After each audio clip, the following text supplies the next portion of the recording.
नमस्कार, आप देख रहे हैं सीट्यूब न्यूज। बिहार की बड़ी खबरों के साथ मैं करिश्मा सिंह। बिहार की नई एनडीए सरकार का 12 फरवरी को फ्लोर टेस्ट है, जिसके लिए सभी दल अपनी अपनी रणनीति बना रहे हैं। बिहार कांग्रेस ने तो अपने विधायकों को हैदराबाद शिफ्ट कर दिया है और अब 12 फरवरी को ही पटना पहुंचेंगे।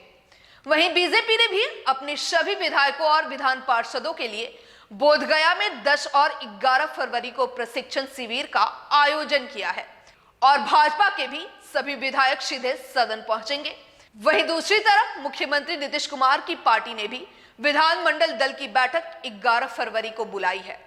बता दें आपको कि जेडीयू के राष्ट्रीय अध्यक्ष मुख्यमंत्री नीतीश कुमार की अध्यक्षता में यह बैठक बजट सत्र को लेकर बुलाई गई है। मौके पर मुख्यमंत्री अपने विधायकों और विधान पार्षदों को बजट सत्र को लेकर दिशा निर्देश जारी करेंगे।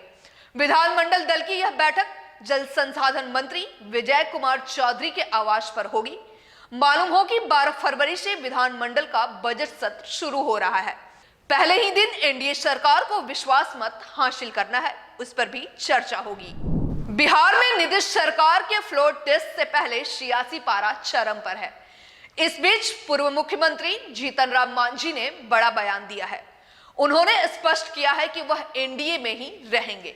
महागठबंधन से मुख्यमंत्री पद के ऑफर पर मांझी ने कहा कि वह गरीब जरूर है, लेकिन कुर्सी के लालच में किसी को धोखा नहीं दे सकते हैं।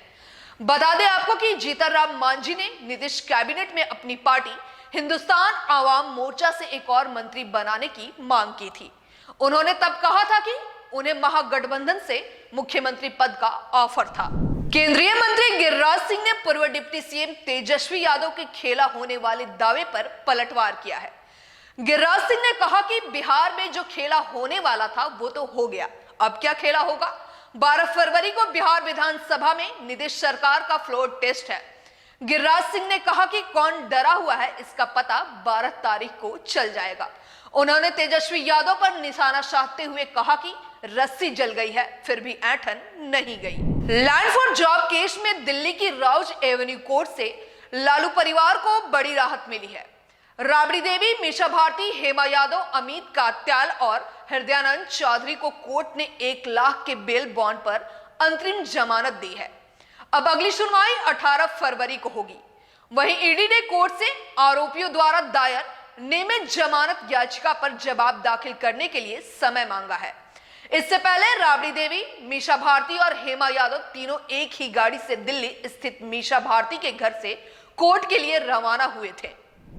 भाजपा सांसद सुशील कुमार मोदी ने फिर राहुल गांधी पर पीएम नरेंद्र मोदी के बारे में अमर्यादित टिप्पणी करने का आरोप लगाया है। उन्होंने कहा कि प्रधानमंत्री नरेंद्र मोदी की जाति पर अमर्यादित टिप्पणी करने वाले कांग्रेस नेता राहुल गांधी अब उनकी जाति को पिछड़ा वर्ग में शामिल करने के लिए गुजरात की कांग्रेस सरकार के फैसले पर झूठा प्रचार कर रहे हैं। राहुल गांधी को पता नहीं है कि 25 जुलाई 1994 को गुजरात की कांग्रेस सरकार ने मंडल आयोग की रिपोर्ट के दबाव में तेली, घांची जाति और उसकी उपजातियों को पिछड़ा वर्ग में शामिल किया था। उस समय नरेंद्र मोदी किसी सरकारी पद पर नहीं थे। सुशील मोदी ने आगे कहा कि बाद में 4 अप्रैल 2000 को केंद्र सरकार ने तेली, घांची जाति को ओबीसी की केंद्रीय सूची में शामिल किया। यह जाति अधिकतर राज्यों की पिछड़ा वर्ग सूची में है। बिहार की एनडीए सरकार ने तेली जाति को अति पिछड़ा वर्ग में रखा है। उन्होंने कहा कि कांग्रेस का इतिहास पिछड़ा विरोधी रहा है। केंद्र की कांग्रेस सरकारों ने काका कालेकर समिति की रिपोर्ट खारिज की और मंडल आयोग की रिपोर्ट को 10 साल तक दबाए रखा। उधर राज्यसभा सांसद सुशील मोदी के बाद केंद्रीय मंत्री गिरिराज सिंह ने भी कांग्रेस नेता पर जुबानी हमला किया है। गिरिराज सिंह ने पूछा है कि राहुल गांधी पहले यह बताएं कि वह खुद क्या है। बता दें आपको कि भारत जोड़ो न्याय यात्रा के दौरान राहुल गांधी ने एक सभा में कहा कि प्रधानमंत्री नरेंद्र मोदी जन्म से ओबीसी नहीं है। बाद में प्रभाव से उन्होंने अपनी जाति को ओबीसी वर्ग में शामिल कर लिया। जन्म से मोदी जी समान वर्ग के सदस्य हैं। कांग्रेस नेता के इसी बयान पर सियासी रसाकसी तेज हो गई है। बिहार बोर्ड मैट्रिक की परीक्षा 15 से 23 फरवरी तक होगी। परीक्षार्थियों को इसमें जूता मोजा पहनकर जाने पर रोक रहेगी। इस बाबत बिहार विद्यालय परीक्षा समिति ने सभी जिला अधिकारी, दंडाधिकारी, कार्यक्रम पदाधिकारी, जिला शिक्षा पदाधिकारी और अन्य को पत्र भेज दिया है। बोर्ड ने कहा है कि पहली पाली की परीक्षा 9:30 बजे से शुरू हो जाएगी। 9 बजे तक ही केंद्र में प्रवेश दिया जाएगा। दूसरी पाली की परीक्षा 2 बजे से शुरू होगी। इसके लिए प्रवेश का समय 1:30 बजे तक है। केंद्र का गेट अब परीक्षा शुरू होने के 1 घंटे पहले ही खोल देना होगा। इस बार मैट्रिक परीक्षा में करीब 16 लाख परीक्षार्थी शामिल होंगे। 1585 केंद्र बनाए गए हैं।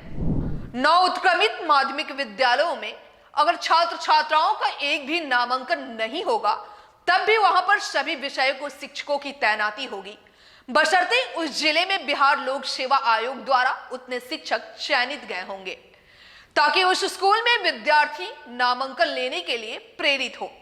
ऐसे स्कूलों में नामांकन के लिए प्रचार प्रसार किया जाएगा।